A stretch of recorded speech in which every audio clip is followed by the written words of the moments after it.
start our journey with a man in a jumpsuit walking down a lonely dirt road. He stumbles across a cafe in which he enters, looks around, and sees nobody around. So he figures, hey, why not? Jump the counter, pop your head in back and see if anybody's there, but no one is. Looks around confused, but sees a pot of boiling coffee. No one's there, so he figures he'll just help himself. He grabs a cup, breaks a clock in the meantime, looks at that clock for a little bit, and then a jukebox that has been playing the music the whole time suddenly shuts off. You see, there's some question about my identity. Let me put it to you this way, I'm not sure who I am. So now that we know that, he doesn't know who he is, he walks into town and hears some bells chiming from a local church. Looks around and notices not only does he not know who he is, he's not sure where everybody else is in this town. After investigating the town, he sees a woman in the passenger seat of a car. He yells over to her, very happy to see somebody else besides him in this town, walks over to now just realize that it's just a mannequin. Opens the door, mannequin falls out, and boom. Seems like he's shocked. Not sure how he didn't know that was a mannequin before that. But in this situation, why not sit down and talk to the mannequin a bit? I guess there's nobody else to talk to, so talk to the mannequin. After saying goodbye to his mannequin friend, he hears a phone ringing in the town circle. Now he goes in the payphone booth, tries to call the operator, doesn't work. Who's watching any of the stores? No one's watching any of the stores, and no one's with him. So not only does he not know who he is, he definitely doesn't know where everybody else is. So he figures he's got to get out of there as soon as possible. And of course, he gets stuck for a moment in the payphone booth. Yes, Rod Serling actually happened to him. More on that later. He then stumbles into a police station and does something that I believe I would do. I think Doc Wagner would do the same. And it's this. Calling all cars. Unknown man walking around police station. Suspicious looking character. Probably wanted with the F. Sees a smoking cigar. Now this is all getting weird because it seems like people are just there. So he goes back into the cells, hears running water, sees some wet shaving cream still, and thinks this for the first time.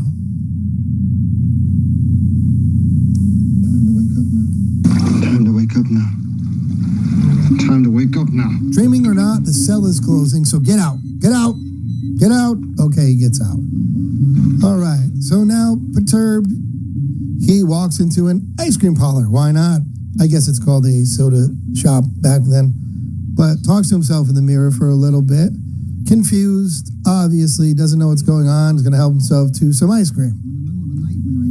People didn't like this scene, actually, because they didn't like him talking to himself this much, which I don't understand. Goes into the bookstore and sees the only book there is The Last Man on Earth. How ironic. Goes outside, sits around, contemplates life. Lights start flashing on, and his attention is drawn to a marquee that says The Battle Hymn. Walks over, sees a poster, and sees a man in the same outfit as him. So I guess he realizes this. Air Force.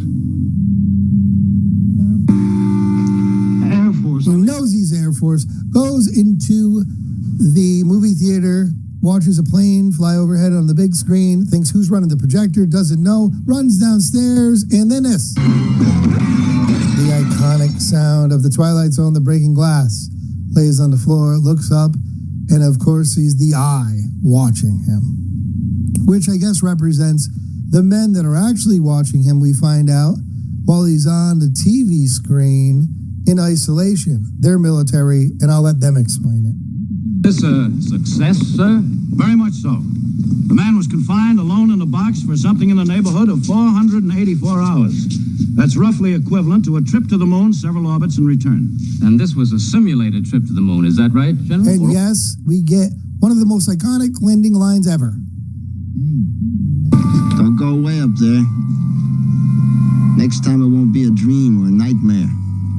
Next time it'll be for real. So don't go away. We'll be up there in a little while. That's right, 10 years before the actual moon landing.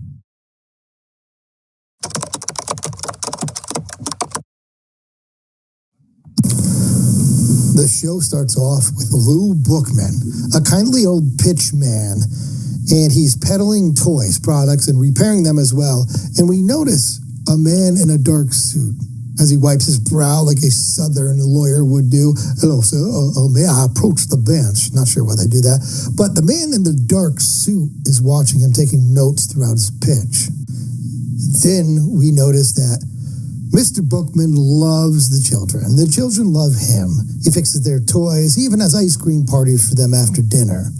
Mr. Bookman is then at his home, where he notices, strangely enough, a man just sitting in his home. Now, Lou Bookman takes this a little better than I think most of us would, with a man just sitting there creepily in our home. But it is a Twilight Zone once again. So Mr. Bookman and he have a conversation. They go back and forth a little bit. And then a young neighborhood girl named Maggie, who we saw on the steps earlier, stops by. He invites her in, but we notice that Maggie cannot see the man. That gentleman. What gentleman? Mr. Bookman, she can't see me or hear me. Lou, obviously perplexed by this, ushers young Maggie out the door. The two gentlemen go back and forth, and then we realize that this man in the dark suit that's taking notes, sitting strangely in his apartment, is Death. By one of the coolest shots, I would say, in 1959. Boom, there it is. Lou Bookman then realizes this, that this man is, let's call him Mr. Death. And that's right. And he's there to take him. Tells him the whole story about how he's going to take him, why he's going to take him. He's going to die of natural causes by the stroke of midnight. The pitchman then tries to persuade Mr. Death that he has great achievements in the works, that they must be completed before he goes. And then finally, believe it or not, he gets Mr. Death to agree to, let's just say, an extension. I never made a truly big pitch. I mean a big pitch. A pitch big enough for the skies to open up. You know, a pitch for the angels. Of course, that wouldn't mean very much to you. Death agrees, and Lou Bookman then believes that he has outsmarted Death. But we all know that no one, and I mean no one, can outsmart Death. Because Mr. Bookman is not ever going to make that pitch that he agreed on. If he just shuts his mouth and doesn't say anything at all, then he'll never die, I guess, in his mind. He then realizes that wherever he goes, even when he tries to run outside, that Mr. Death pops up everywhere. That's right. I know. Now, Death is pretty smart. He realizes what Bookman is trying to do here, so he does tell him that if he finds this loophole, that's fine. He's going to use somebody else that will die in his place. And as soon as this happens, that's right, Forced to select an young Maggie is hit by a car. She falls then into an in-and-out coma. I mean, listen, she looks very good for a child who was just hit by a car, I must say. But I guess you never know, just might just hit you in the head the right way. But anyway, she sits there, and then we realize that she sees Mr. Death. Knowing that, Lou realizes it's her that's going to take his spot. Perplexed, Lou has to figure something out. So Bookman then begs Death to take him instead of her. But Death is sticking to his guns. A deal is a deal, and Death is intending to take her at the stroke of midnight as he was supposed to. Old Lou there. And Death is intending on doing this no matter what. Now, Lou Bookman has an idea. He will give Death the greatest pitch of all time. His piece de resistance, one might say. But this would buy him time, he believes, until midnight. And if Death misses that timeline, she will not have to go with him. So he does this in fantastic fashion. And guess what? Death misses his mark. He's late for his appointment, and Maggie lives. Now, Death didn't realize that Bookman was making this great sales pitch at the type. I guess he caught him off guard or something. But he does realize that this great sales pitch has met the terms of their original agreement. Excellent pitch. Yes, quite a pitch. Very effective. It's a kind of a pitch I always wanted to make. Big one. A pitch so big that the sky would open up. Pitch for the Angels. That's right, a pitch for the Angels. Our lovable pitchman accepts his faith, and he goes to leave with Death. Of course, he has to grab his suitcase filled with all his trinkets and toys, just in case somebody has them up in heaven. In which he asks Death, is that where he's going? And Death tells him, yes, that's where he'll be.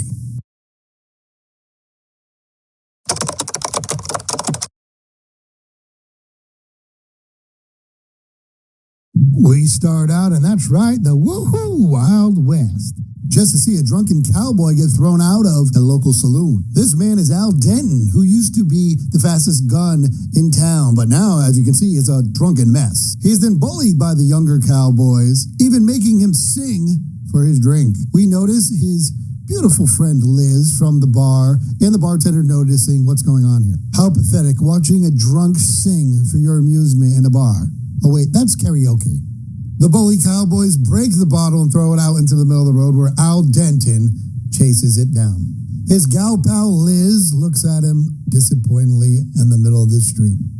He passes out, and this is when we're introduced to Henry J. Fate, the strange man that's just looking at him. Henry J. Fate is a peddler. Al Denton wakes up from his drunken stupor in the middle of the street and mysteriously finds a gun in which he picks up. He talks to Liz for a minute, obviously confused about this gun that he has found that's in his hand, and headed off into the saloon. The bullies intercept his passage into the bar and start harassing him again to sing his song for a drink. Al looks over sadly at Liz. She doesn't want him to do it at all, but yet he still does. The bully cowboy notices he has a gun in his hand and, of course, challenges him to a gunfight. Why not? He can take on this drunken man. Al Denton obviously doesn't want to do this fight, but when it comes down to it, Al Denton all of a sudden draws and shoots him straight in his shooting hand. Everyone looks around amazed by this fantastic shot. That's right, Mr. Fate even is smiling like a proud papa. People in the bar are now calling our hero Mr. Denton. That's right, Mr. The bully, of course, comes back in for more, and Al hits a circus shot to chase him off. He even refuses a drink before he leaves. Imagine that. His bar girlfriend, Liz, comes up to him and tells him that he's just as good of a shot as he's ever been. He then tells us what he's been living with, and that's the guilt about killing a kid. So he dropped the gun and he picked up the bottle. Mr. Denton realized that every round will be aiming for him, literally, just like they were before. But now maybe he is okay with this. In an act of voluntarily unliving himself, he heads to go get a shave because he wants to look good on the day he dies. A clean-shaven Al Denton stands in his apartment where the inevitable happens. A man is sent to let Al know that a gunfighter named Pete Grant wants to meet him the next night at the saloon. Al doesn't want to do this, but he realizes he has to. Al accepts his fate, but still throws in some practice the next day. Then he realizes he has a shaky hand. He then contemplates running away, packing his bag, but stares at this gun and looks out the window where he sees our mysterious friend, Mr. Fate, staring at him. He approaches the mysterious man to talk and questions why he's been following him around. And the mysterious Mr. Fate tells him not to curse the gun he has, but embrace it. Mr. Fate gives Al Denton a potion, makes him the fastest of the fast, but only lasts for 10 seconds. Then the gunslinger is on his own. He is convinced to take a swig, takes a test shot, and sure enough, it works. He is supposed to drink this after the first minute he spots Pete Grant at the bar. He asks what he owes for this magic elixir, and the mysterious salesman just tells him it's basically an act of fate. The bar sits in silence, awaiting the gunslinger that offered the challenge, who soon pulls up with his posse in the saloon. They both draw and fire, landing perfect shots in both of their shooting hands. The doctor, I guess, or maybe the judge, I'm not sure, he rules it a draw, a push, and no winner. And the same judge tells Al that his shooting hand is no good and he won't be able to shoot anymore. Denton walks up to the young gunslinger and tells him that it's a blessing in disguise, that he won't be able to shoot again, but his whole life is ahead of him. The young man then goes outside as the mysterious salesman, Mr. Fate, glances over, knowing both men had this elixir.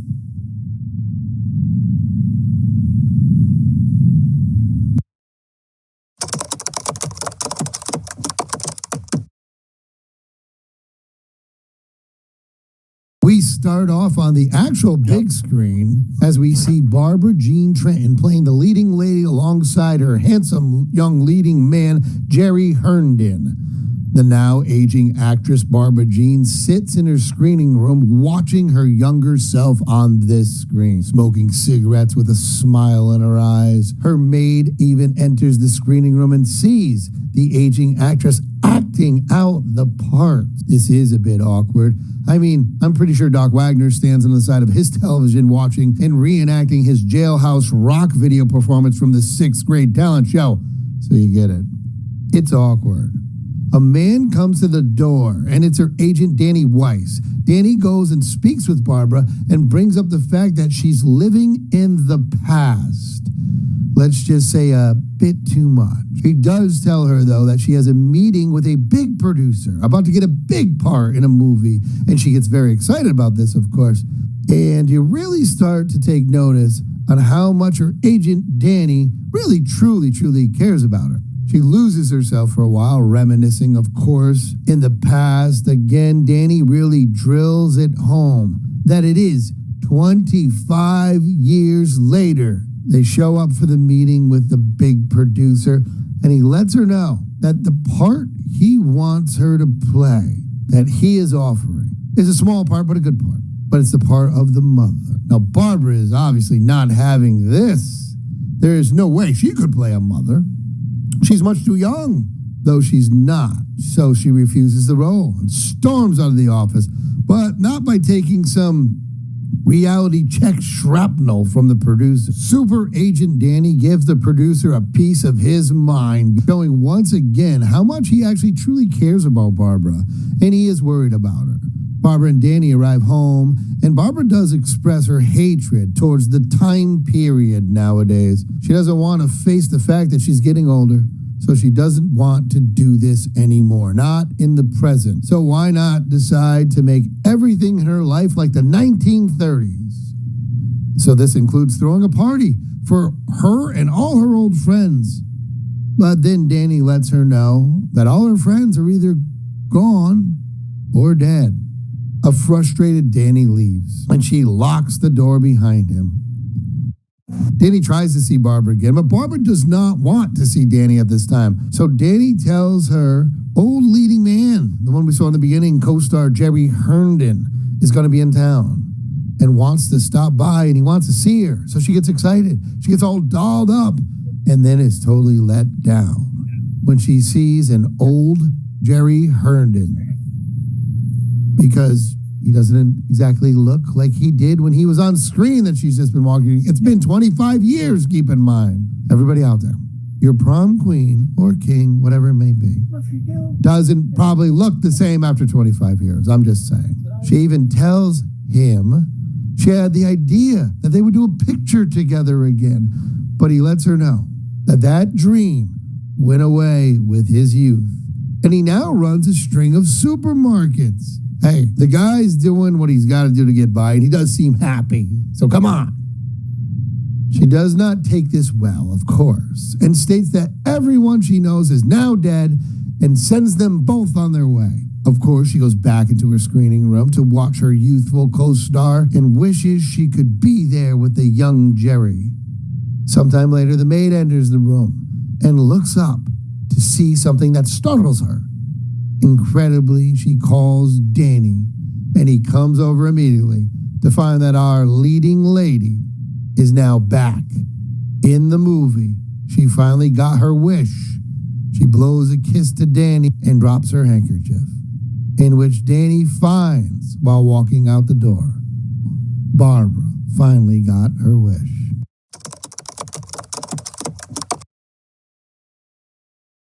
We start our journey with Martin Sloan, a 36-year-old New York City advertising executive, driving his very nice car to a service station. Dirt roads and everything in a convertible, not the greatest idea. And apparently this may be New Jersey because it's a full-service gas station. And this is when he realizes that his hometown of Homewood is not very far away. Since his car needs some work and he has some time to kill, he decides to head over to his old hometown because it's walking distance. That's right. Martin makes the trek and enters a drugstore. He talks to the clerk about ordering an ice cream soda with 3 scoops. Apparently in 1959, you could get ice cream sodas at a drugstore. Hey, I'm here to pick up my metformin, and while you're at it, give me a scoop of Rocky Road on a sugar cone. He's shocked that it is only a dime still for the ice cream soda. He even recalls Old Man Wilson sweeping the floors and states, "May Old Man Wilson rest in peace." He even gives the man at the counter $1 whole. The man behind the counter then heads upstairs to tell Old Man Wilson that they're going to need some more chocolate. That's right, rest in peace, Old Man Wilson, he's there. Then heads further into town to explore his old stomping grounds. This is a bit familiar to him, and he talks about the families that lived in town, and then he runs into a small child. After playing marbles for a little bit, he mentions the house across the street, which the child still calls the Sloan house. He wonders why they would still call this house that, and he says his name is Marty Sloan. The child says he knows Marty Sloan, and he is not Marty Sloan. He then wanders into a park, where he reminisces for a bit, telling a woman all his childhood stories, including the carousel, and carving his name on the bandstand when he was 11. And then he sees a young man carving on the same bandstand. He runs over and sees that that boy is carving Martin Sloan and questions him if he is Martin Sloan. The boy says yes and runs away, and old Marty chases him. Old Marty then goes to his old home. Marty goes to the door and he recognizes his parents when they answer, and he truly doesn't understand why they don't recognize him. They think he's crazy and they just shut the door in his face. A neighbor tells him to come over and check out his new car, and Marty realizes this is an old car but brand new to the neighbor. Marty then creepily walks around his old house at night, finding a baseball bat, a bicycle, all of his childhood toys. His father confronts him, and he's curious how this man knows all about his son and wants to know who he is. Martin then sees his mother and runs up to her and tells her many things that only a mother would know about her son. And his mother responds with a slap in his face. He then runs away to go talk to young Martin at the old carousel. He sees young Martin and chases him around the carousel for a while until young Martin falls and hurts his leg. Young Martin is held by an attendant as old Martin tells him this. I only wanted to tell you that this is a wonderful time of life for you. Don't let any of it go by without enjoying it. Old Martin then says aloud, Any more merry-go-rounds? No more cotton candy? No more band concerts? I only wanted to tell you that this is the wonderful time for you. Now, here. That's all, Martin. That's all I wanted to tell you. Martin's father approaches as old Martin sits sadly. Martin's father found his wallet and now realizes that he is actually an older Martin Sloan. Knowing that Martin is from the future, his father tells him that although he knows what's going to happen, he doesn't want to know and needs him to leave, and there's no place for him there. His father empathetically looks at Martin and asks him if where he's from is so bad, and old Martin believes it is. But his father gives him some fatherly wisdom advice, tells him that maybe the merry-go-round and band's playing right in front of him, and to just stop looking back and look forward. They say their goodbyes, and Martin heads off into the drugstore that he was in earlier, realizing that now the drugstore is in his modern time. He finds out that his 3-scoop ice cream is now 35 cents. Oh boy, that's inflation for you. And Martin then gets up to leave. He realizes that he has a limp now. He heads back to his car, knowing that he can never go home again. Well, hey everybody. I hope you're enjoying these breakdowns, and if you are a true zoner like myself, make sure you check out our full shows on each of these episodes. We talk fun facts, the cast, who we would cast nowadays, and so much more. So hit that like and subscribe button. Now, back to our show.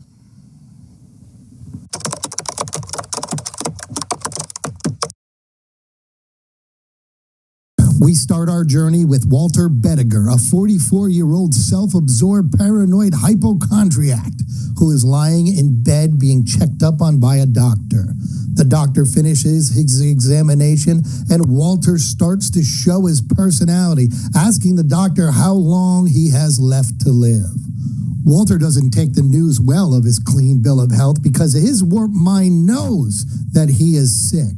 The doctor basically tells Walter that it's all in his head, and Walter in turn offends the doctor. Walter's wife, Ethel, comes into the room, sits on the bed, and then she becomes the next victim of Walter's insults. He even tells the doctor that his wife can't wait for him to be dead. In short, Walter's a real dick. The doctor has a conversation with Ethel and tells her not only is Walter healthy, he is his healthiest patient, and even offers her some vitamins because he is making her sick. Ethel goes back into the room and is berated once again by Walter, even telling her he believes the doctor and her are in cahoots to get rid of him. He throws Ethel out of the room, but not before going on a tirade about why does a man have to die. A robust man suddenly appears wearing a dark suit. Walter is startled to see this man. I guess people in the Twilight Zone sure take it well when people just pop up wherever in their homes and rooms. Anyway, it's the Twilight Zone. The man introduces himself as Cadwallader and tells Walter he has been there watching him for some time. The strange man then makes a proposition to Walter. Cadwallader lays it out for him, knowing that Walter wants to live an extended lifespan. Walter is intrigued by an offer of immortality and asks what he would want in return. Cadwallader just tells him it's nothing really, just a small thing, just a thing like his soul. Walter then realizes that this man is the devil. The devil, aka Cadwallader, tells him that not only will he be immortal, he will be indestructible. The devil even sweetens the pot more, telling him he won't age. The devil even offers him an escape clause, stating that if any time he wants to go and he wants to die, he can call upon him, and he will make that happen. Walter signs the contract eagerly, and the devil stamps it in his approval and disappears. Ethel enters and sees Walter standing in front of an open window, and he proclaims himself the new Walter Bettiger. And soon after, the new Walter Bettiger takes a swan dive in front of a train. Let's face it, it's New York, so he was probably actually pushed, but Walter is unscathed. Walter then receives a settlement of some sort from the subway accident. We didn't see a new man come in that's there to give him a settlement for a bus accident. Walter's really working this angle here because he's did this now 14 times. He even reveals to Ethel that he's starting to get bored with all of this. Walter heads into the bathroom, mixes a bathroom sink concoction, and drinks it down in front of Ethel. Ethel then questions Walter, wanting to know what this is all about. Walter tells Ethel about the deal he's made with the devil. He tells Ethel he's going up on the roof and he's going to jump down just for some excitement. Ethel follows him up to the roof. He then insults her a bit, of course, and Ethel falls off the roof. Then Walter does what, anyone would do, lights up a cigarette calmly. Smoke 'em if you got 'em, Walter. He calmly goes inside and calls the police to tell them that he just killed his wife because Walter wants to try out the electric chair. Walter meets with his attorney, who is frustrated with him because it seems that at the trial, Walter isn't even trying to prove himself innocent. He tells his attorney not to even bother. He wants the electric chair. Walter then stands in front of the judge, who sentenced him to life in prison, not the electric chair. Walter stands in a cell waiting for his transportation to prison. Our old friend the devil shows up in the cell laughing at Walter. Walter then breaks down with the thought of spending eternity in a prison. The devil offers him the escape clause, and Walter agrees and drops dead from a heart attack.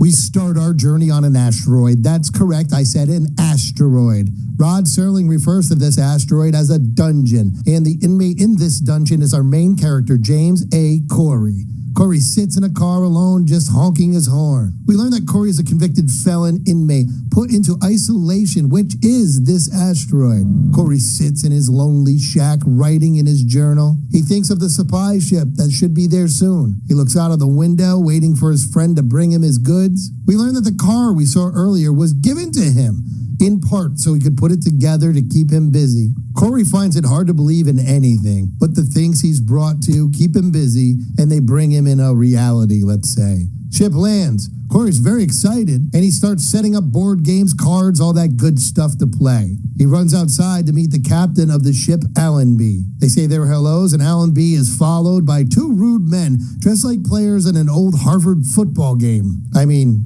what is up with those helmets? One of these said gentlemen ridicules Corey and lets him know that they go here 4 times a year, which means he's away from home 8 months out of the year. Corey pleads with Allenby to come inside and play some games, but Allenby can't, because if he misses his time, he will be put into another orbit or something like that. They all head to the shack with Corey still pleading for him to stay to play games. Helmet Head 1 remarks that Corey hasn't asked about his pardon yet. Corey does ask about the pardon, and Helmet Head 1 is quick to let him know that he has not been pardoned, and he reveals that it will be 50 years till his case will be reviewed again. Corey has a bit of a breakdown and explains that he can't take his loneliness anymore. Allenby orders the 2 stooges out of the shack. Allenby then offers Corey some gifts, but Corey doesn't want any gifts.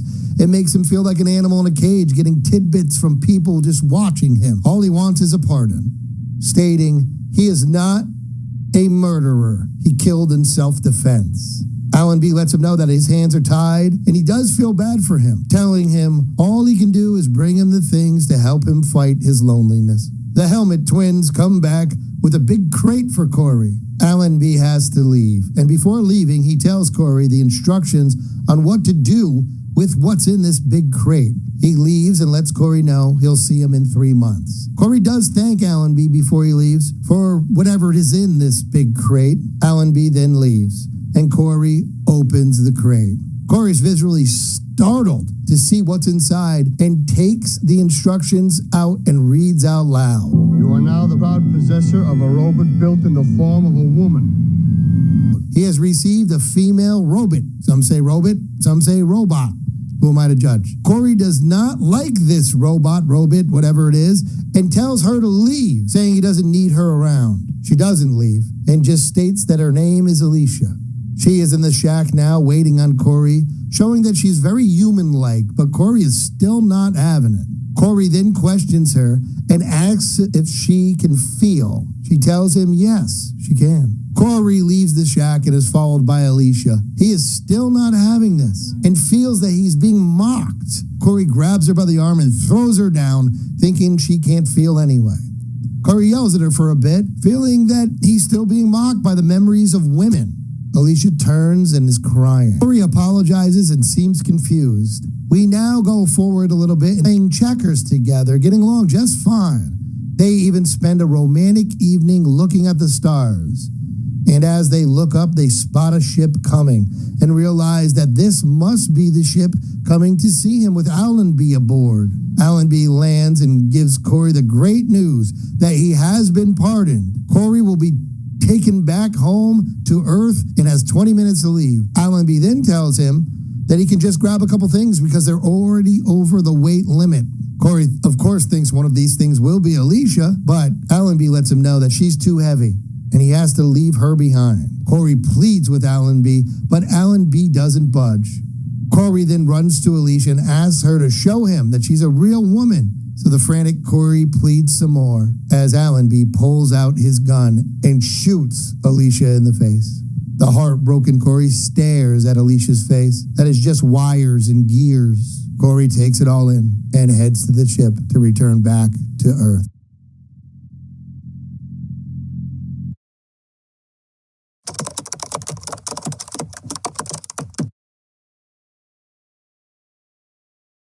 We start our journey at a bank with a small man with thick glasses by the name of Henry Bemis that's working the window.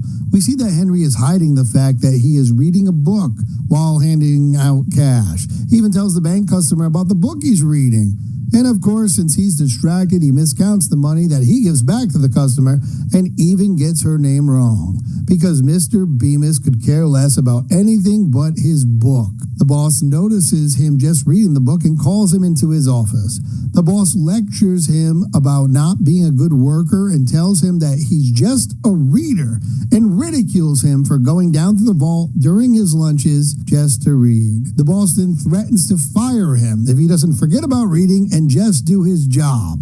Oh, imagine that. Henry tells the boss that his wife doesn't let him read when he gets home, so he tries to do it at work because she takes away all his reading material. His boss agrees with his wife and tells him she is right for doing this terrible thing to Mr. Bemis. The boss dismisses him, and Mr. Bemis heads back and even tries to grab a magazine to read on his way out. Henry is now home and is summoned by his wife. Of course, she catches him reading and snatches the paper away. She ridicules him about reading. Henry jabs back the only way he can and picks on her grammar. She tells Henry that they are heading over to play cards with friends. So Bemis goes and finds his hidden book that he has had stashed away from that crazy wife of his. He opens the door and she is creepily standing there like she's a Jason Voorhees from 1960.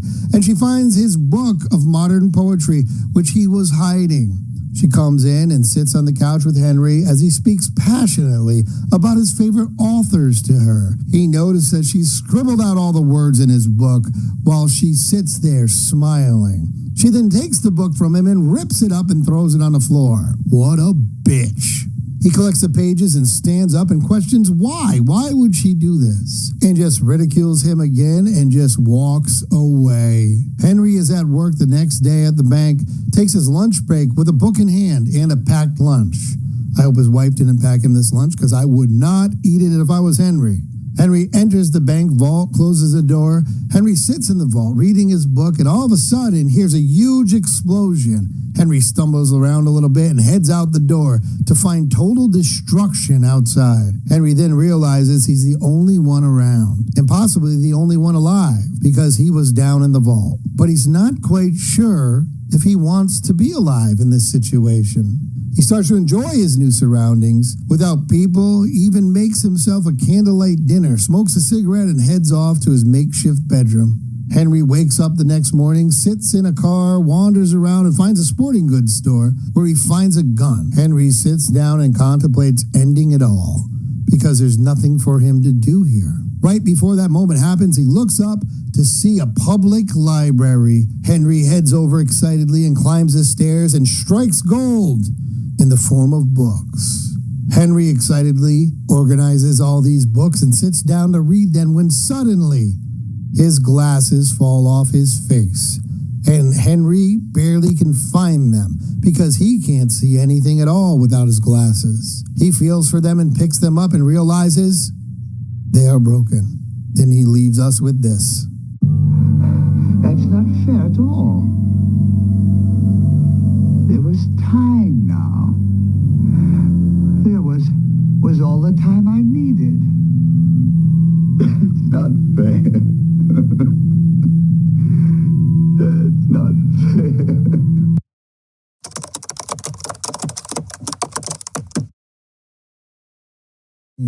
We start our journey at 12 noon in an ordinary city where 35-year-old Edward Hall leans on a light post just staring at a building's entrance as the lunch crowd rushes out. Edward looks a bit disheveled and certainly looks a bit tired. He even almost dozes off, standing up, but gathers enough energy to enter the building. Edward enters the office of Dr. Elliot Rathman. Edward just stares at the receptionist for a bit as she tells him to just go inside. While inside the doctor's office, Edward can stand up. The psychiatrist leads Edward to the couch, and Edward lays down and dozes off for a quick second, only to jump up off the couch a few seconds later.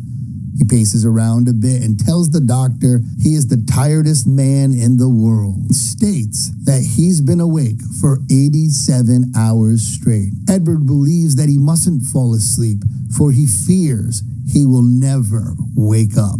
The doctor lights him a cigarette, oh, the good old days, and Edward continues to pace around the office. The psychiatrist, doing his job, tries to get Edward to talk, but Edward just turns to leave and is then talked out of it by the doctor. Edward doesn't want to talk about something, for he feels he'll be committed if he does. Edward opens the window and looks outside and notices it's a long way down. The psychiatrist nervously closes the window. Edward tells the doctor that he won't jump because he wants to live, and that's his problem. Edward then stares at a picture of a sailboat for a while and tells the doctor he can make the sailboat move. He then tells a story to the psychiatrist of when he was a child and his mother would tell him to stare at the picture and make it move, in which he did. But Edward could not make the sailboat stop moving. Edward pops a few pills to stay awake, and then he starts to tell the doctor about his heart condition he's had since childhood. He speaks of a fear that he has that somebody's hiding in his backseat of his car. The fear that became so real that he actually crashed his car with no one in the backseat. He then tells the doctor that a certain girl will kill him if he falls asleep again. Explains to the doctor how he dreams in sequence. Edward begins to explain his dreams that started a few weeks before. The dream takes place at an amusement park. Edward realizes that the dream is very off, but yet it's very realistic.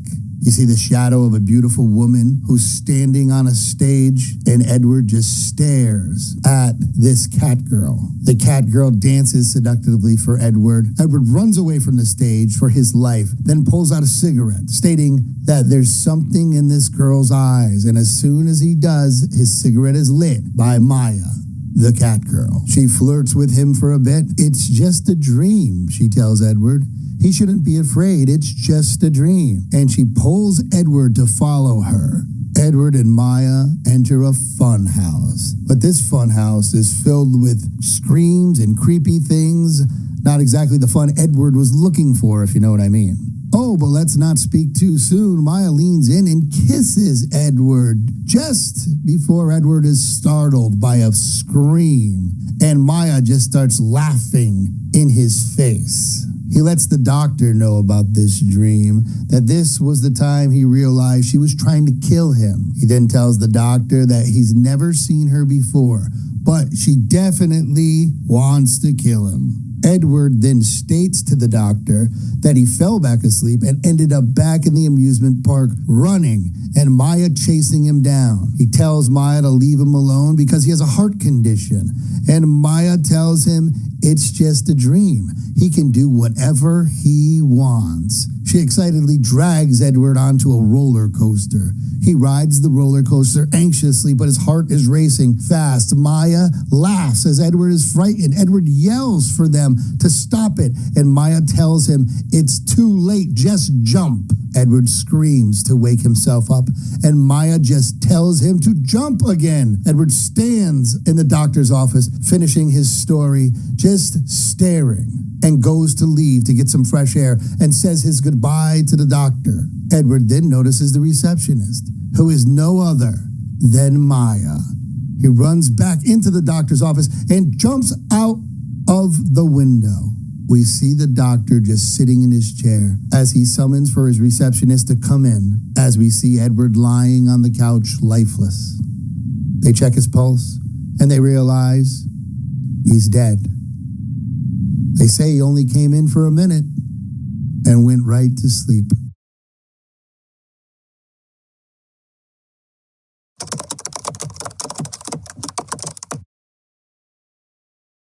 We start our journey on the SS Queen of Glasgow, a cargo liner crossing the Atlantic in 1942. We then see a man by the name of Carl Lanzer staring overboard intently. This man, Carl, is then approached by a man on deck telling him dinner will soon be being served. Carl thinks about it for a moment, then he heads inside into the ship's dining room. He picks up a doll and hands it to a girl, but there's something very, very strange, an ambiance of some sort in this room. A man then walks over to Carl and introduces himself as Jerry Potter. Potter then tells him that they've been expecting him because they saw Carl's name on the captain's table list. Carl looks very confused the whole time, and it's that kind of weird, confused, you know, the kind that when you wake up from a nap and you don't know what time it is, it's at 6 a.m., 6 p.m., or even in Doc's case, where his pants are sometimes. Carl declines dinner, but he does have a seat to have a cup of coffee. Carl then sits down and is introduced to a Major Devereaux and his secretary, Miss Stanley. It is clear now that Carl does not know where he's going or even who he is. The captain walks into the dining room and sits down to say a quick hello and let them know that he needs to navigate through thick fog so he cannot join them for dinner. It is also now made clear that they have lost their convoy and are alone in enemy waters. Carl speaks up and very naturally talks about submarine convoy attacks. He continues to strangely educate the men at the table about German war submarine tactics. The captain tells Carl he sounds like a U-boat commander. Carl becomes startled and drops his cup of coffee. Carl is naturally shaken, then stands up at attention, yelling at the waiter that tries to clean up the coffee. Continues to stand at attention and refuses another cup of coffee. Carl sits back down perplexed and is still in strange deep thought, confused, while they all converse about where they're from. Carl then remembers that he's from Frankfurt, Germany, and tells the table this information just before he leaves the table to exit. Carl sits outside on the deck and then summons Miss Stanley to talk. He said she looks familiar and even asks if they've ever met before, and Miss Stanley just replies with no. Carl tells her that he's having a strange feeling or feelings and thoughts about what has happened before, and lets Miss Stanley know he doesn't remember even getting on the ship, and disregards her suggestion that maybe it's amnesia because he knows who he is now, and then says he is in the... And he just stops himself because he tries but doesn't actually remember. Carl lets her know that he doesn't know why, but they are being stalked and he feels a sense of doom. The first mate comes over to ask Carl to come to the bridge to see the captain. Carl obliges, and the captain asks him to see his passport. Asks him also if he's all right. And Carl once again states that he doesn't remember anything and is getting very frustrated with only knowing his name and now where he's from. The captain dismisses Carl, and shortly after Carl leaves, the captain tells his first mate to keep an eye on Carl. Now in his cabin, Carl has a bellhop putting away his things. The bellhop finds a German submarine commander hat and asks Carl about it, snatches it from him and tells him not to touch his things. Carl then looks down and sees his name inside the hat and seems extremely confused and a bit panicked.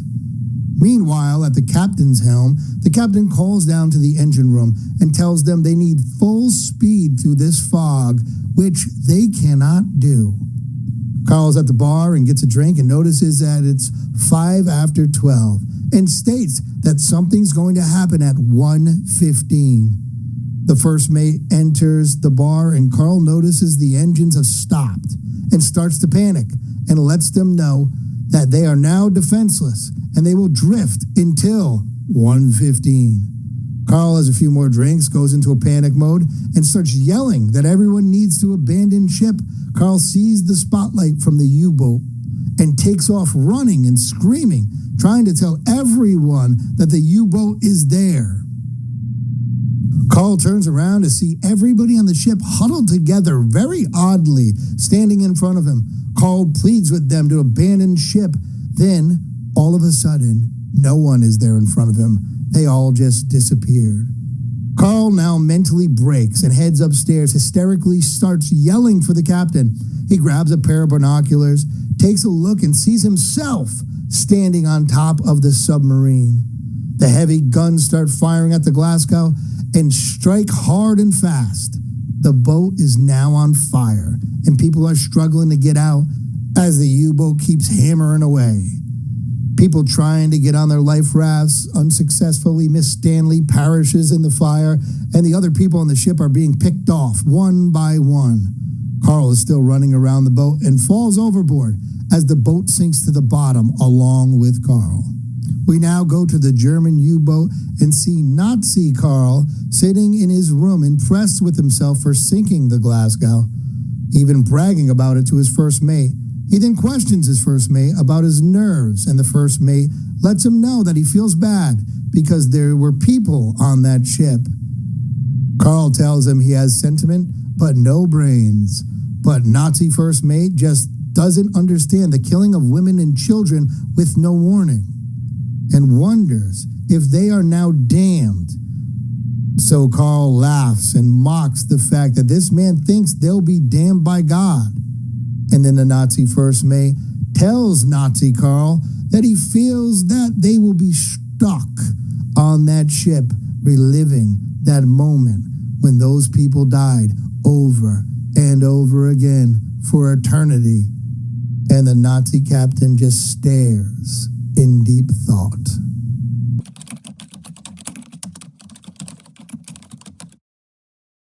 We start our journey in a hangar of some sorts with a covered something that looks like to be a ship of some kind.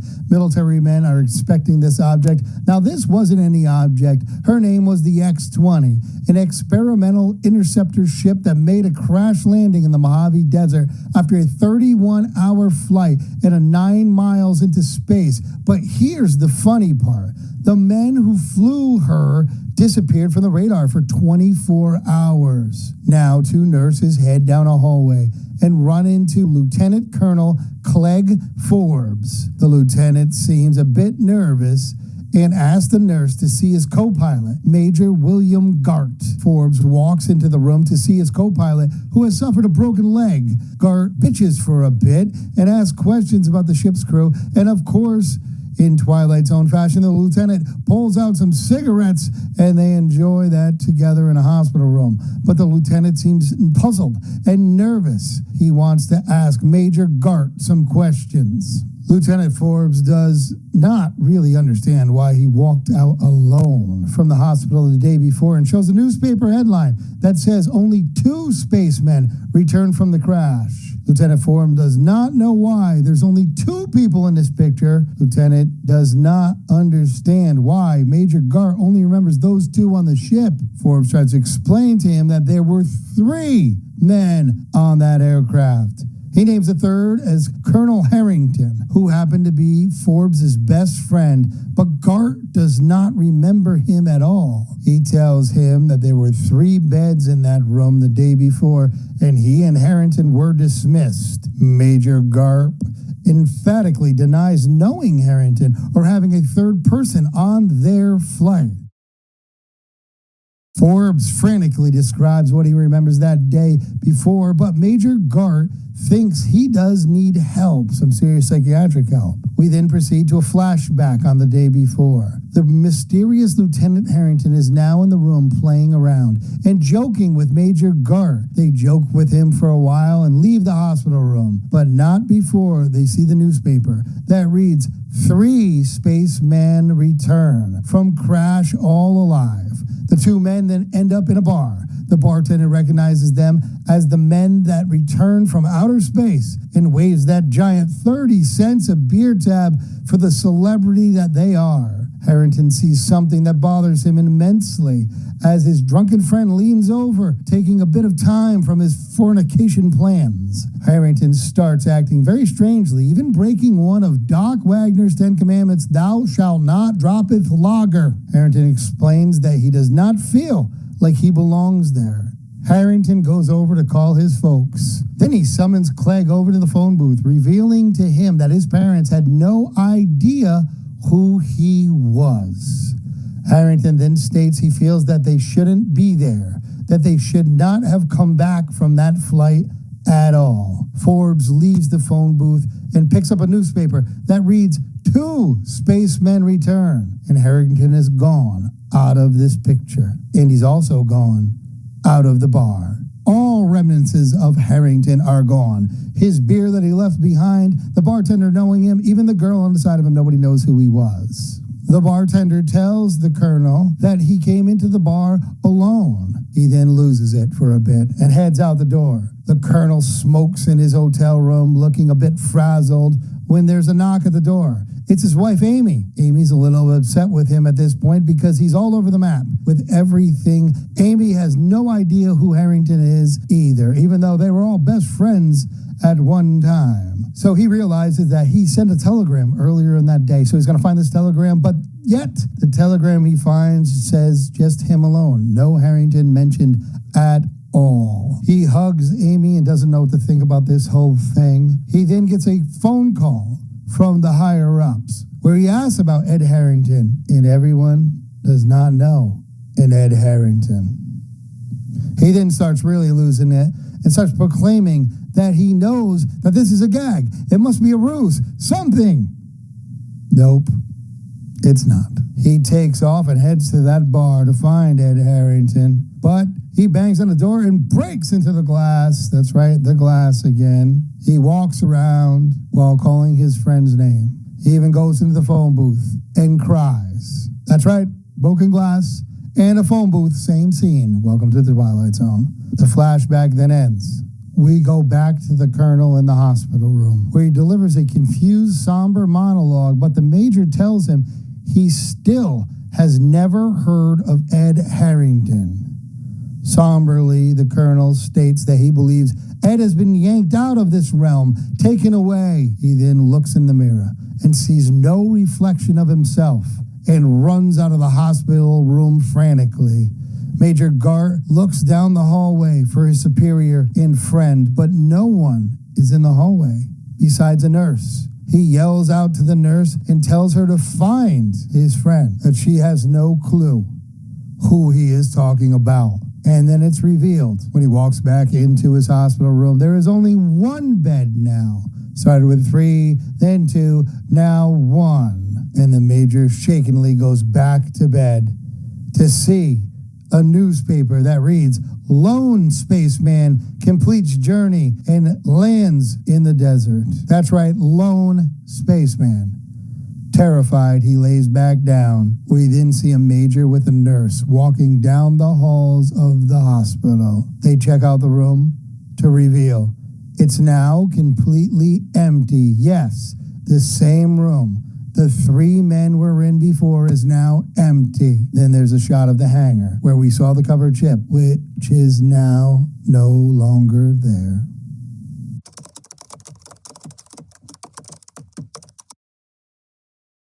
We start our journey at the Del Rio bar, where Fred Renard, a professional soaker and all-around sourpuss, is parked at the end of the counter. The bartender, trying to be friendly, offers him a drink. Fred turns it down and fires back with, "How would you like to take a flying jump at the moon?" Translation, "No thanks, and also, go F yourself." Rod Serling chimes in, letting us know that Fred has a chip on his shoulder the size of the national debt, which honestly sounds like a serious back problem at this point. Time to see a chiropractor, my friend Fred. Enter Pedot, an elderly peddler with a suitcase full of random junk and a 6th sense for what people really need. A lady asks him for matches, but he gives her cleaning fluid instead, because nothing says romance like a solvent, and that's what she really needs. Meanwhile, a guy named Lefty, a washed-up baseball player, jokes that the only thing he needs is a new left arm. Padot gives him a bus ticket to Scranton, though. Moments later, Lefty gets a call. Coaching job in, wait for it, Scranton. Then the woman uses that cleaning fluid to save his only coat. And boom, it's love at first laundry. See what I did there? Fred, naturally suspicious and fueled by a toxic convo of envy and too much hair gel, stalks Padot outside and demands to know what he really needs. Padot nervously hands over a pair of scissors. Sure enough, Fred later gets his scarf stuck in an elevator, starts choking, and then, ta-da! He's got the scissors. Uses the scissors to save himself. Now convinced the old man is some kind of psychic Santa Claus, not wearing a red suit type of guy, Fred breaks into Padot's house, which apparently was just fine back in the Twilight Zone era. Breaking and entering, nothing. We've seen that so far. He demands more, though. He wants more of that magical junk. Padot, trembling, gives him a leaky pen. Fred whines about it, but when the pen drips on the name of a racehorse that ends up winning, that's right, he wins. Of course, Fred goes to the track, places the bet, comes back, and we see him that he's won. Yes, a big win, $240.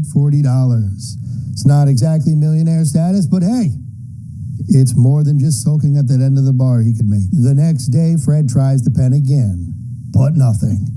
Furious, he finds Padot on the street and starts shouting.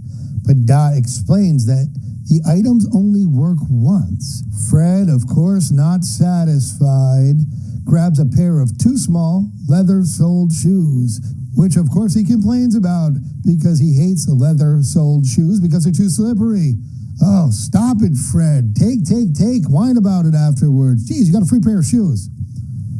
Fred then chases Padot into traffic, slips on his shiny new leather-soled shoes, and gets, bang, hit by a car. Padot looks down at the body and says he didn't see Fred's death coming, but he saw his own, because Fred was going to kill him. So the slippery shoes, yeah, that was what Padot needed. As the ambulance rolls in, a nosy couple, dressed in their Tuesday night sleeping finest in 1959, asks Padot what happened. And Padot, ever the salesman, tries to sell them stuff right there at a crime scene. They pass, but he hands the man a comb and tells him it's on the house. Moments later, a news photographer shows up, and what do you know? The guy uses the comb to look a little better, because of what Doc Wagner always says. If you're going to witness a hit and run, you might as well look good doing it.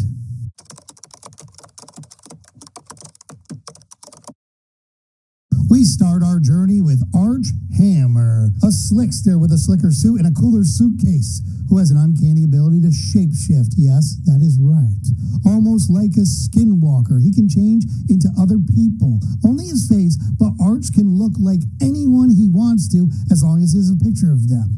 We then see that he has newspaper clippings all over his bed of pictures of other people. Mr. Rod Serling states early on that Arch's plan is to destroy some people's lives. Arch finds his first new face, that of musician killed in an accident named John Foster. Arch struts down the alleys looking at pictures of half-naked women and a couple on the bench that's obviously, I believe what they call it is necking. I think. I don't know. He spots his target, a sad lounge singer named Maggie, who just so happens to be Johnny Foster's ex-girlfriend. So, Arch, looking like Johnny, does his best. Nobody loves me, tortured artist, and you thought I was dead impression. Now, to everybody out there, if you're ever the guy or gal dressing in all black, saying you're an artist that's office is at a local Starbucks, we all hate you.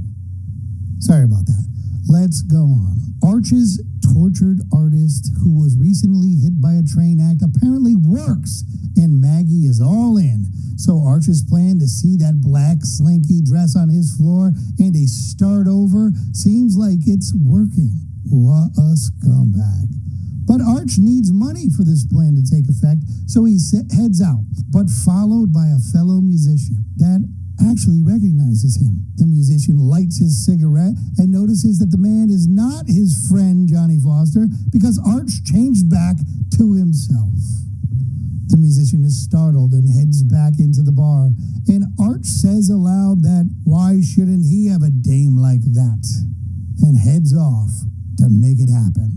Arch needs some money now, so he stares at a picture of Virgil Starrick, a mobster that was last seen face down in the river. So Arch walks into a hotel to shake down a mob boss named Pinnell that had Virgil killed. Pinnell is understandably confused and acts like he is being visited by the ghost of dumb shit you have done before. So, of course, Pinnell lets the murdered Virgil, but really Arch, take the money that he is owed. Some goons walk in and chase Arch outside. Arch bolts into an alley, breathing heavy, like he is Doc Wagner performing open mic night at an AA meeting. He tries to shapeshift again, but can't until he looks at a picture. He looks at this picture of heavyweight boxer Andy Marshak. The goons, seeing they have the wrong man, walk away. Arch walks out of the alley, still shaken up a bit, and runs into an old man selling magazines. The old man recognizes Andy and is confused why Andy is acting so strange. Arch obviously has no clue who this old man is, but we soon find out that the old man is no other than Andy Marshak's father. But this isn't a great reunion, because the old man hates his own son, Andy Marshak. Arch, still looking like Andy Marshak, runs away to his room and starts to pack. A cop shows up at his door to take him in. Arch quickly turns back into himself. The cop walks him downstairs, and Arch, knowing the gig is up, walks through the revolving door and changes himself once again to Andy Marshak to get away. This works. I'm not really sure how it does, but it does. And Arch heads off, only to run into Andy's old man, who is bitter and trigger happy. The old man shoots Arch, a.k.a. Andy, a.k.a. Virgil, a.k.a. Johnny. So I guess all four of them are now dying.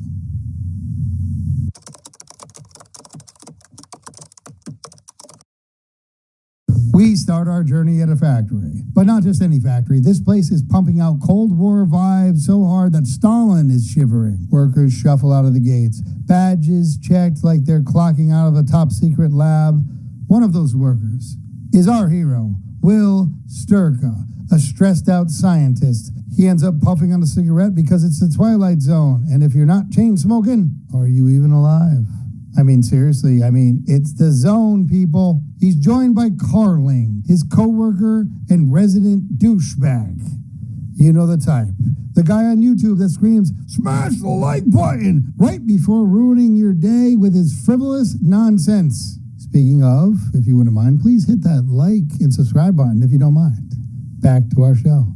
Carling starts grilling Will about something big coming, casually, mentioning that they may strike, this means the enemy may strike, in 48 hours.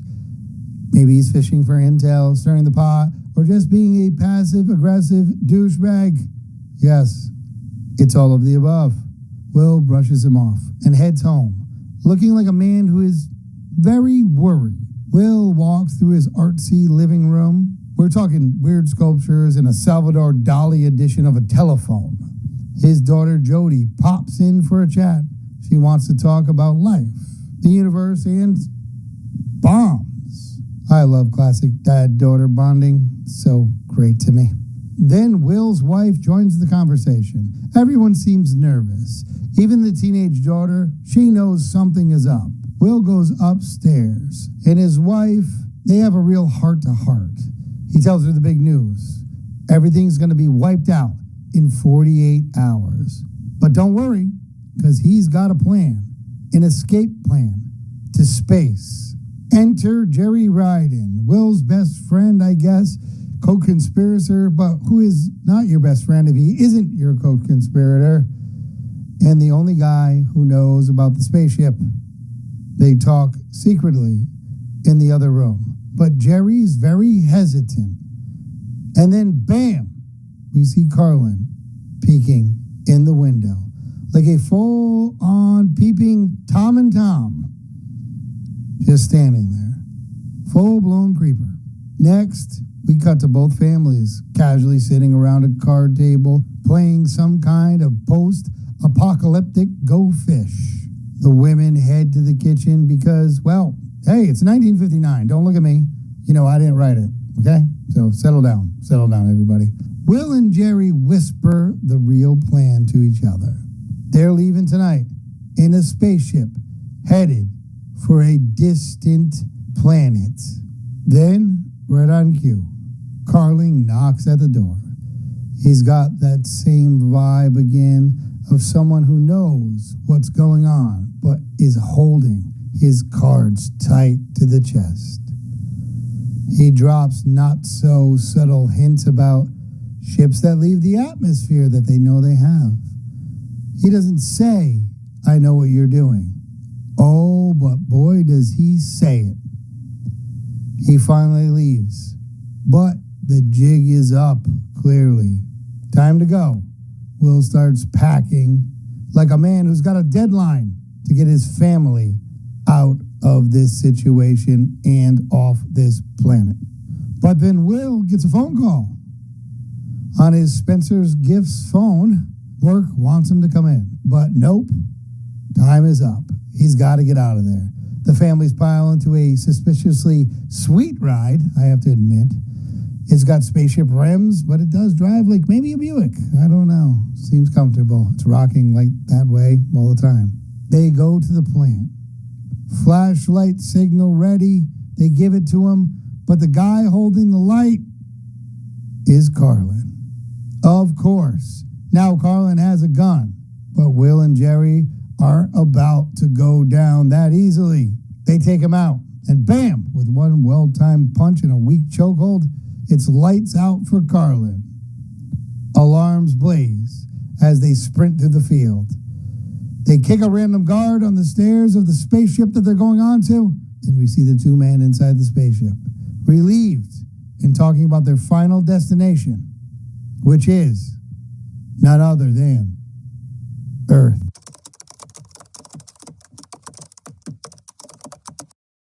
We start our journey at good old ground control, where the hair is slick, the glasses are thick, and the footage, that's stock. They're launching Arrow 1 into orbit, and it's a success. That rocket's flying straight into the unknown. We cut back to ground control, and I can slightly hear David Bowie in the background. This is ground control to Major Tom and Tom. And now the place looks like the 1960s Dave and Buster's. Lights flashing, people pressing buttons with zero ideas what they do. If somebody wins enough tickets, maybe they'll get a toaster or a carton of Marlboros at this time. The mood then shifts. Arrow 1 is gone. Off the radar. Missing. Ghosted harder than Doc's first date on Grindr. Before he didn't know it wasn't a sandwich app. The men are left scratching their heads. Cut to what looks like a rocky desert. And our main man, Colonel Donlin, is scribbling in a notebook, and he reveals that he thinks they crash landed on a distant rock in space. Totally plausible if the mood had sand, gravity, and rattlesnakes, possibly. Now we meet the rest of the gang, Corey and Pearson. Corey introduces himself by being a world-class grade A douchebag right out of the gate. He's got attitude, he's got a thirst, and he's got no time for team. Colonel Donlin tries to keep the group from turning into a space travel Lord of the Flies. Pearson sides with the colonel. He wants peace, and he seems very logical. Meanwhile, Corey is obsessed with the water inventory, and guess what?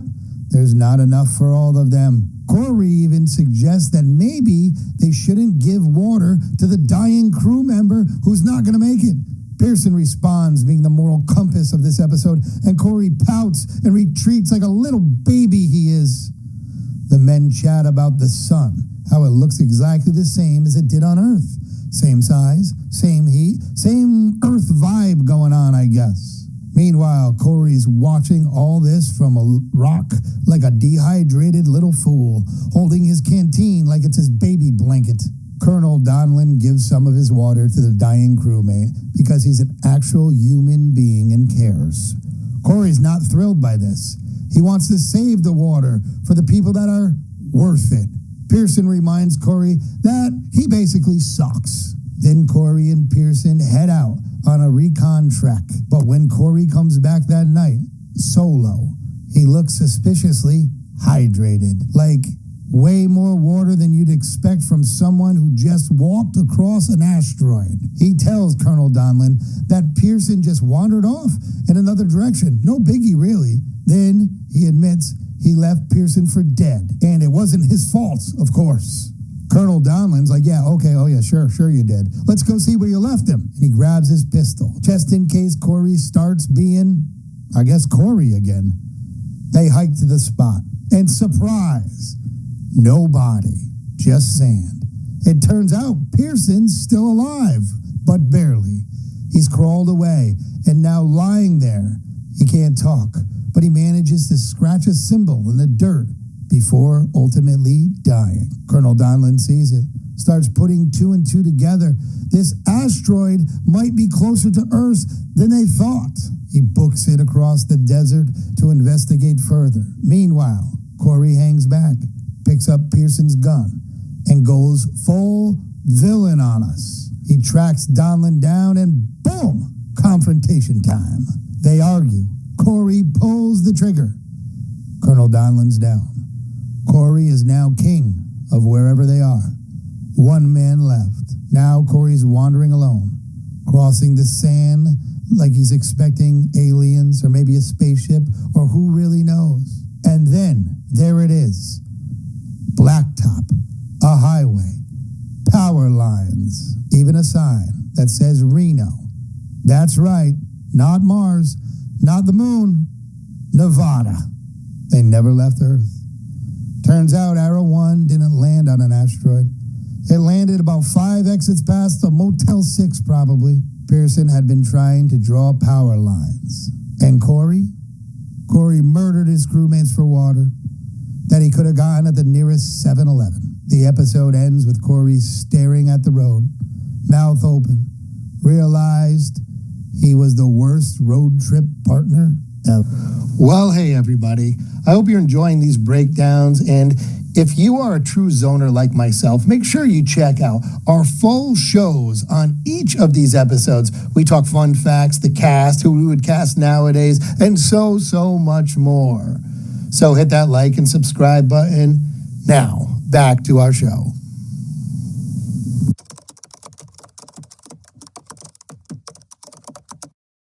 We start our journey on a highway where Nan Adams is stuck with a flat tire. A mechanic shows up, fixes it, and instead of telling her to have a safe trip, he drops the cheery line, "She should have called a hearse instead of him. Thanks for the encouragement, buddy." Nan gets back on the road, but then she notices him, a strange man on the shoulder, slowly raising his thumb up for a ride. She drives past, only to stop at the next rest area, and the mechanic is back. He tells her she's lucky to be alive and that the $29 repair is a lot cheaper than a funeral. Okay, a little bit more foreshadowing, which makes Nan start getting a little bit uneasy. She looks in the mirror, and there he is again, the hitchhiker, the same one, the same thumb, the same stare. Nobody else sees him, though, which only makes her question her sanity. Nan keeps driving. 50 miles later, there he is again. He's not threatening, just waiting, which I think is almost worse. She starts thinking, how is this man beating me across the country without a car? It doesn't add up, and she knows something just isn't right. She stops at a diner and asks about hitchhikers in that area. The man on the staff tells her nobody would dare hitchhike on the turnpike. It's too long, too straight, and barely any speed limits. Must be nice. Then Nan denies seeing anyone, but she's clearly rattled. Back on the road, she hits construction. Of course she does. And sure enough, the hitchhiker is there again. She bolts through the traffic and soon comes to a railroad crossing. Her car stalls as he sees the hitchhiker again in front of her. The train barrels towards her. She struggles, panicking, until finally the car turns over and backs up at the last second possible. And when she looks back, the hitchhiker has disappeared. Now Nan is convinced that this hitchhiker wants to kill her. She takes side roads at night, trying to lose him, almost out of gas, in total fear. She abandons her car and runs to the gas station. The owner, already in his pajamas, wants nothing to do with her. He thinks she's nuts, and he shuts her out. That's when Nan meets a Navy man heading back to San Diego. Finally, she has some company. She offers him a ride, and for a moment, she feels safer. The sailor flirts a little, tries to relax her, but when she sees the hitchhiker again and swerves to hit him, the sailor doesn't see anything at all. Now he's freaked out and wisely decides to bail. Nan drives off alone, shaken, and stops at a payphone to call her mother. But when the caretaker answers and says her mother has had a breakdown, when Nan insists that she is her daughter, the caretaker says that's impossible. Nan was killed 6 days ago in a car accident in Pennsylvania. The truth has landed. Nan realizes she's already dead. The hitchhiker probably wasn't chasing her at all. Maybe he was waiting for her. Who knows? So she lowers her visor, and there he is, sitting calmly in the back seat with a chilling smile, and delivers the famous line. I believe you're going my way.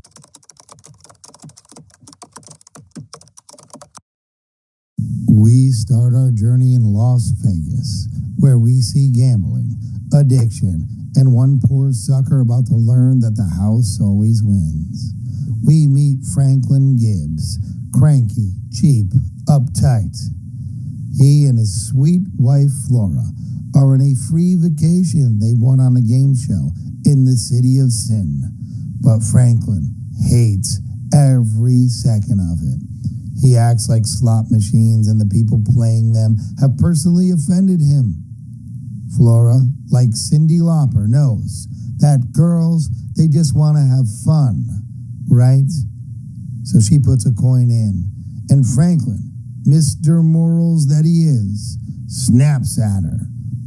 But then a random drunk guy shoves a coin into Franklin's hand, practically forcing him to play the machine. Franklin pulls the lever, and ding, ding, ding, jackpot. Uh-oh, the hook is in. Fish on. We have seen this a million times. Holier-than-thou Franklin is now a straight-up addict. He starts shoving in money like he's a madman, Flora begging him to stop. But Franklin's locked in, muttering, sweating, obsessed. The man who hated gambling is now possessed by it. Oh, that classic Twilight Zone switch. There it is. This is where it gets creepy. Late at night, Franklin swears he hears the slot machine calling his name. Franklin, Franklin. He is sweating in the hotel room like... Damn censorship. Comments below on what you think I said or what I should have said there. Back to the show. Flora thinks he's losing it. No, Flora knows he has lost it. This machine laughs at him, teases him, keeps reeling him right back in. We get that surreal with it. The slot handle moving on its own, lights flashing like it's alive. Now Franklin's broken, and completely insane. He hallucinates the slot machine chasing him through the hotel. He stumbles back, he's screaming until he crashes through a window and falls to his death. Guess what, Franklin? The house won again.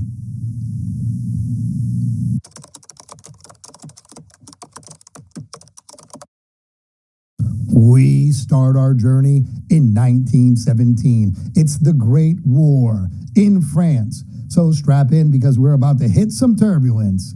Lieutenant William Terrence Decker and his buddy, squadron leader Alexander Mackay, are up in their biplanes. The Germans swoop in, and Decker does what every war hero definitely shouldn't do. He gets the hell out of there, leaving Mackay hanging, and basically pulls off the worst Irish goodbye ever. But here comes the Twilight Zone twist. When Decker lands, he's not in 1917 anymore. Nope, his plane touches down in 1959 at a U.S. air base.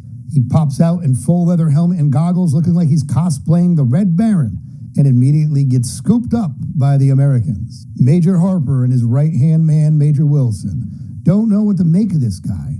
Harper is grilling him. Meanwhile, Wilson's got that look like, sir, this guy is either from 1917 or heading to the local Comic-Con. During the interrogation, Wilson leans in, steady and skeptical, asking pointed questions. Who are you? Where did you come from? What year is it? Decker, at first, tries to answer calmly. He insists he's from 1917. He insists he's a British officer, insists that he came just now out of a dogfight. But as the questions keep coming, his nerves start to crack.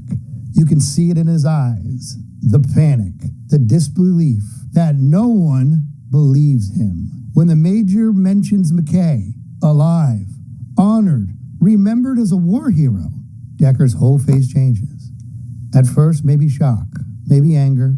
Oh no, I know that look. It is definitely guilt. He blurts out that it's impossible, that Mackay couldn't have survived because he left him to die. The major doesn't yell. He doesn't lose his cool. He just calmly keeps poking holes in Decker's story while Decker unravels in front of us. It's that moment where the cowardice he's been carrying finally surfaces, and you can almost see the wheels turning in his head. If Mackay lived, then history must have given him another chance, and it's up to him to take it. Decker realizes history doesn't add up unless he goes back and fights the battle that he just ran from. This time jump wasn't an accident. It was like Decker hears the universe saying over an intercom, last call for the flight to redemption, now boarding at gate A-17. Last call for the flight of redemption. So what does Decker do? He goes full rogue, knocks out a guard, takes off. Wilson and Harper can't stop him.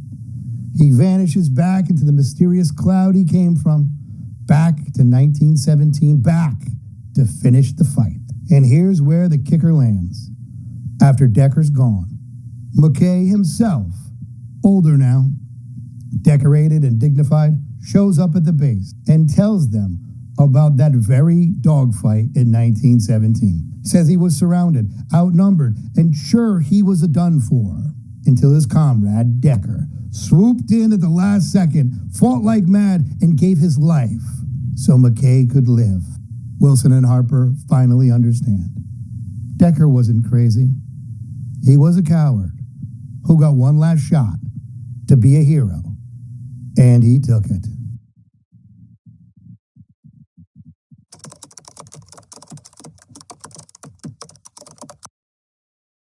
We start our journey on a battlefield in the Philippines during World War II.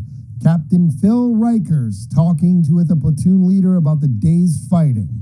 And you can tell from their faces that this war has been going on way too long. Lieutenant Fitzgerald, they call him Fitz, walks up, looking like a man who's been hanging out with Doc Wagner at Philly Park in 2002 for 3 straight days. He starts naming the casualties from the day, and you can hear the weight in every word he says. Later that night, Fitz and Riker sit in a tent, sharing a drink, trying to make sense of it all. Riker doesn't understand why these losses hit Fitz so hard. Fitz finally admits something he doesn't want to believe himself. He knew that they were going to die. Said he saw it in their faces. And to prove he's not losing it, he shows Riker a piece of paper where he'd written their names before they were killed. Riker doesn't know what to say, because there is no chapter, I believe, in the Army manual about glowing death premonitions. I haven't really checked it, but I'm pretty sure there's not. Next, we see Fitz in the infirmary, checking on some wounded men of his. He leans over to one of them, and he sees the faint light over the man's face.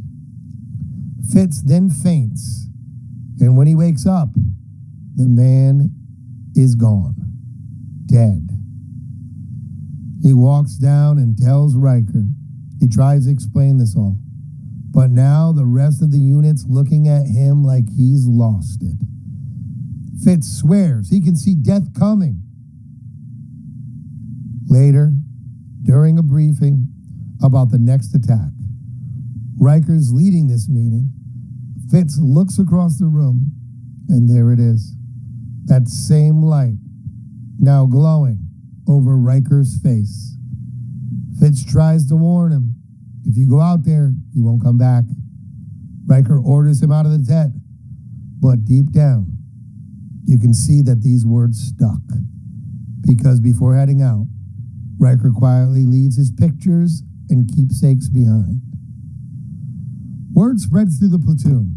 Everyone's whispering that Fitz can predict who's next. Riker shuts that down fast, but the damage seems to be done. The men then head out to battle. When they come back, one is missing. And of course, it's Riker. Fitz was right again. Command decides to send Fitz back to headquarters.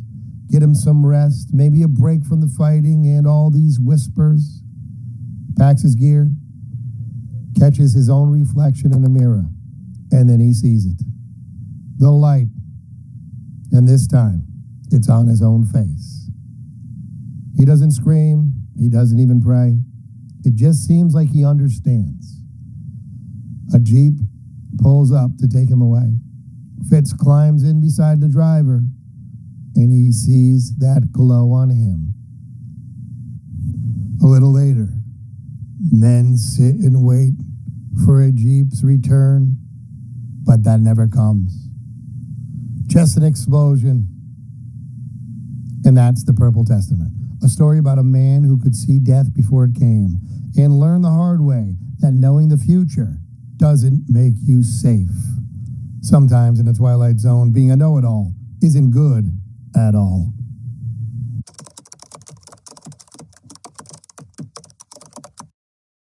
We start our journey deep in outer space. Not just space, but the furthest corner known to man. A lone ship drifts across the stars. Inside are three weary astronauts, Kurt Myers, Peter Kirby, and Captain James Weber. Lost, low on fuel, and running out of options, they decide to land on a nearby asteroid. The moment they step out, something is strange yet familiar. The air is breathable. The gravity feels right. Somehow, light years from home, the atmosphere is exactly the same as Earth. They look out from the ship and they freeze. Before them sits a scene straight off a Midwestern postcard in a gas station. A farmhouse, a tractor, and, of course, a dog. A dog that is absolutely not moving. The men start convincing themselves they've stumbled onto Earth, maybe Earth 200 years ago. But that theory dies fast when they notice something impossible hanging in the sky. Two suns. Captain Weber heads toward a farmer standing by a hay bale, hoping for help. But the man doesn't react. He doesn't blink, doesn't breathe. He's standing there like a life-size statue. So the astronauts push onward into a nearby town. And everywhere they go, it's the same thing. A fisherman frozen in place. A marching band, mid-parade, stuck in time. An entire crowd gathered for an election ceremony every single person alive, but not moving, trapped in this eerie trance. The men toss around theories like time warps, parallel Earths, but nothing fits. They aren't statues. They're real people. They're warm to the touch, flesh and blood, just paused. They split up to explore the town. Captain Weber wanders into a poker game where one player holds a near-perfect hand, yet sits motionless. Myers stumbles into a hotel room where a couple is locked in a romantic night that might last forever. Kirby ends up at a full-on beauty pageant, desperately trying to talk to the contestants, even yelling at them at one point. "What are you doing? What is going on here?" The three regroup and walk through a quiet neighborhood. And then it hits them. They may be stuck here forever and have to accept that. They walk up to a porch and see a man and mockingly start talking to him. But in their surprise, he responds and suddenly stands up, smiles, and politely invites them in. His name is Jeremy Wickwire. Inside, he explains everything. This place is divided into themed sections: medieval, Roman, Egyptian, the Wild West, and the most popular by far, the American section, back before the Earth became unruly. Weber tells Wickwire that they're astronauts from Earth, and Wickwire is shocked. He asks about the atomic war. Did that ever even happen? And the crew admits yes, it happened in 1985, and the Earth has spent the last 200 years picking up the pieces. Wickwire then reveals the truth. They are in a cemetery designed as a kind of eternal vacation spot where people, after death, can spend forever in the setting they chose for peace. He returns with drinks, and the men toast. Wickwire casually asks where they'd most like to be at this very moment. They all answer, on our ship, headed home. And that's when Wickwire reveals his final secret. This asteroid, this entire place, is a mortuary. And he gives everyone that goes there a peaceful eternity in the place they wish to be. The men began to feel sick. Their vision blurs. Wickwire has poisoned them.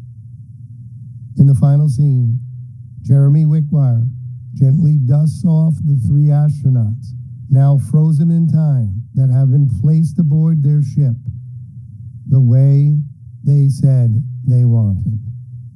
Forever on their journey, forever heading home.